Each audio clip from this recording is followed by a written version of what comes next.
Cases of coronavirus are exploding throughout the country. We have more on the effect this disease is having on Los Angeles and New York.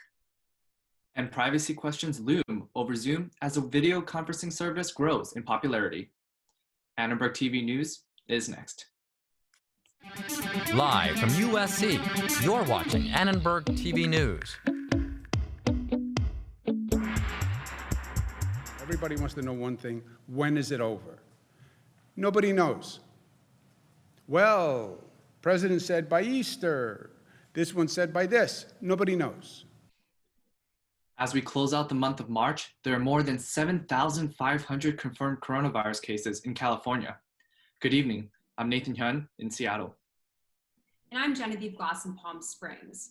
As cases continue to grow, questions about testing capabilities are at the forefront of the battle against this disease. Testing remains a clinical decision by a provider in consultation with a patient as to whether it's appropriate, medically appropriate for a person to be tested. I know that the limited access to testing has been a big source of frustration for our community as a whole. Please know that our teams at the city and the county are working diligently and collaboratively to open up access as quickly as possible. As new sites open up, they will be added to the website again. That's at coronavirus.lacity.org. As of Tuesday, there are more than 3,000 cases of COVID-19 in Los Angeles County. The virus is confirmed to have killed 54 people in the county so far. There are at least 75,000 cases of the coronavirus in New York State and 1,550 deaths. That's according to the latest report from the New York Times. Annenberg Media spoke to a parent of a USC student who lives in New York City. The kinds of precautions that we've been taking, especially the social distancing physically with our family members, is really weird. It's not the normal way that we interact with our family members. Not that we're like super tactile people, but it's strange. My son has been back from college for 2.5 weeks and I still haven't hugged him. The number of positive cases in New York has almost doubled in the past 24 hours. Essential supplies such as N95 masks are being distributed in mass numbers to nurses and doctors in New York. CNN anchor and the governor of New York's brother, Chris Cuomo, is among those who has tested positive for the coronavirus. We spoke to a USC student who has not left her Manhattan apartment in almost 3 weeks since returning home. Looking out my window, I think in New York City, just because the population is so dense, like even if you try to go on a walk, which technically according to the government is okay, it's really difficult to maintain the 6 feet of distancing. So I know that a lot of my friends like actually social distanced like from their families. And like I said, I live in an apartment in New York City. And it's just like not super feasible for me to like social distance myself from my family. So we didn't. I did like take a long shower when I came home from the airport, and we like sanitized the car that we drove back in, but that's about it. Millions of people will be getting tested for COVID-19. We asked a college student who got tested what it was like to go through the process. For the testing procedure, they had me drive to the doctor's office, stay in my car. I did not enter the building. The doctor and the nurse attending me were in full scrubs, gloves, mask, goggles, and had a bio-waste bag, anything I had touched. Like I had a flu test administered in one nostril. After that came back negative, they did the COVID-19 test in the other nostril. I would just like to know if I have it so that I know what this is that I am suffering from personally. Are your virtual meetings secure? The video conferencing app Zoom claims to offer end-to-end encryption, but some may say that isn't the case, meaning your private meetings may not be as private as you think. We talked with cybersecurity expert Mark Aimbinder to learn more. The issue with Zoom is that it encrypts what's called the transport layer, meaning the conversation that we have that goes into Zoom's headquarters and on its server, but where it's not encrypted is actually on the Zoom servers itself. And that means, in theory, that anybody who has access to Zoom servers can access the full meeting unencrypted, including the federal government, including malicious actors who hacked in. So calling it end-to-end encryption is misleading. They also shared more information on how they protect user privacy, saying, quote, Zoom has layered safeguards in place to protect our users' privacy, which includes preventing anyone, including Zoom employees, from directly accessing any data that users share during meetings. Importantly, Zoom does not mine user data or sell user data of any kind to anyone. Hi there, Evan Falstrup here, reporting from near campus at Adams in Vermont. So Whole Foods workers walked off the job today for a one-day sick out, demanding better employee protections during the coronavirus outbreak. Whole Foods workers want additional pay for performing hazardous work, paid leave for employees who self-quarantine, and free coronavirus testing. Today's sick out was originally scheduled for May 1st, but employees decided to act sooner when some tested positive for COVID-19. An Amazon spokesperson said in a statement to reporters, quote, the company is working to keep its employees safe amid the ongoing pandemic while serving its customers, end quote. Back to you guys.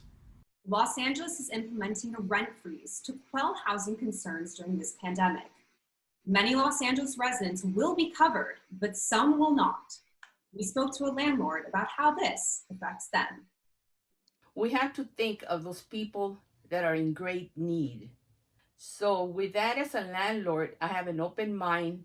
If the time comes and if the question comes from the tenants, to work with them as far as when the rent is due, we should open up our hearts.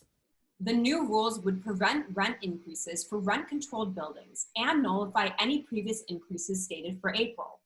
This would affect nearly 624,000 apartments within 118,000 buildings across the city. But there are exceptions to this rule. Newer buildings and single-family rentals will not be covered since they are not subject to rent control under state law. So we did get an email from the management company basically saying, here are all your options to keep paying your rent. We haven't, at this point, needed any special requests. We have no fiscal issues currently. While news outlets have seen an increase in traffic, advertising revenue has fallen off dramatically. Now, local and national newsrooms are laying off employees and cutting pay for many who are still working. There's tremendous demand for the kind of journalism that they provide about infection numbers, about accessibility of public health facilities. The bigger problem is not coronavirus, it's the way in which this business is structured. A big part of that problem stems from the way in which these large platforms, search engine platforms, social media platforms, et cetera, operate. Really what we need to do is use this as an opportunity to have a much bigger, broader, and far-reaching discussion about the role of these platforms and the way that they dominate the media business. In the midst of a global pandemic, it's easy to lose sight of another public health crisis, addiction. Many sobriety programs are now delivering their services virtually in hopes of continuing recovery and treatment. We actually decided to keep the sober living residents open. Many of our students actually wanted to stay with us because that's where their community is, and we know that recovery thrives with community. All of our students still meet with their program director on a weekly basis, and really the program director and our house manager who lives on site are supporting the students on building somewhat of a structure within their week. It's definitely changed the landscape of treatment, whereas a lot of treatment relies on group setting and human interaction. That is essentially, non-existent to some extent now. And with the population we have, immunocompromised, as you can imagine, drug addicts and alcoholics don't have the best immune system. If COVID-19 got in, that thing would spread through here like wildfire. But the meetings and recovery still continued. It's just online right now. Treatment programs like Haven and Alcoholics Anonymous are now moving in-person meetings online. Those struggling with drugs and alcohol are encouraged to use these resources, especially in the midst of this crisis. Film studios now face the unfortunate choice of pushing back the release dates for summer films or eating millions of dollars in lost revenue. Summer films, from Top Gun: Maverick to the SpongeBob SquarePants movie, could be moving soon. Sony is pushing back numerous films scheduled for this summer, nearly a year past their original release dates. These films include the upcoming Ghostbusters Afterlife, Morbius, and Peter Rabbit 2. I'm Trevor Denton reporting from Panama City, Florida, and we're continuing to bring you updates on how coronavirus is affecting USC sports. Yesterday, the NCAA announced that all spring athletes will receive an extra year of eligibility. Here's what Athletic Director Mike Bones sent to all athletes in an email. Now that this decision has been made, we know you'll have many questions about how we proceed from here. We're going to work as quickly as possible to ascertain that information, and we'll communicate what we learn to you as rapidly as we can.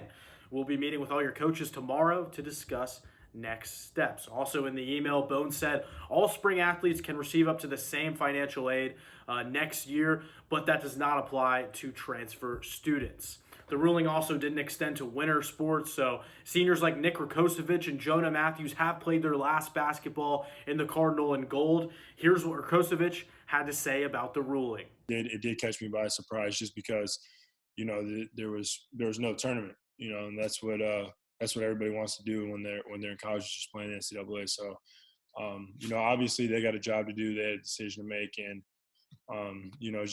it sucks that was the outcome. Rakocevic is disappointed that some of his senior teammates will never get the chance to play in the NCAA tournament, but he is happy with how the team finished with that incredible buzzer beater victory against UCLA. Him and teammate Jonah Matthews also finished as the winningest players in school history. Now we go exactly 1,791 miles away to Sylvie Sparks. Thanks, Trevor. I'm Sylvie Sparks reporting from Los Angeles, California. Since USC athletes are in quarantine all over the country, they're finding different ways to stay motivated to work out at home. I think it comes down to just figuring out what the goal is, or finding out what the motivator is. So typically it's pretty easy. It's season. It's that we're playing UCLA on Friday. And I think for the last couple of weeks with the uncertainty with the NCAA decision, it was, okay, well, I have to act as if I'm going to be given that final year. And if not, for me, it was, well, then this is my professional career starting. Along with keeping an in-season attitude, athletes are thinking bigger than themselves. While they might not have access to their state-of-the-art facilities or equipment, one football player says his mindset hasn't changed. Nothing can ever strip your why you do it. You feel me? It could take away how you do it and what way you do it. You know what I'm saying? But the why, feel me? Everything I do is for my teammates at this point. We're a team. We trying to win championships. We're trying to be the best team that we can be. So no matter if we're together, if we're apart, you're still thinking about the team. You're still thinking about why I'm doing this. This is for the team. Both Angela and Jalen said they're getting creative with their workout equipment, using things like cases of water as barbells or old shoes as cones. That's all we have for sports. Back to you, Nathan and Genevieve. I'm Christian Colmenares, located here in Los Angeles, and I spoke to Rory Bennett, a member of USC Moms and Dads, to see how a local parent has been assisting students in the area. So she said, I can buy basic groceries for the students and then just drop them off on my way home at the end of the day. She feels that this is safer and healthier than having the students go all over town and try to track things down. Independent of the local mom, just other moms dropped off some supplies and water and things for students that really, we're kind of getting down to it. Thanks for watching ATVN. We will continue to post newscasts here on the Annenberg Media YouTube channel. From everyone here at Annenberg Media, I'm Nathan Hyun. And I'm Genevieve Glass. For more continuous coverage on COVID-19, visit us on the web at uscannenbergmedia.com. Good night.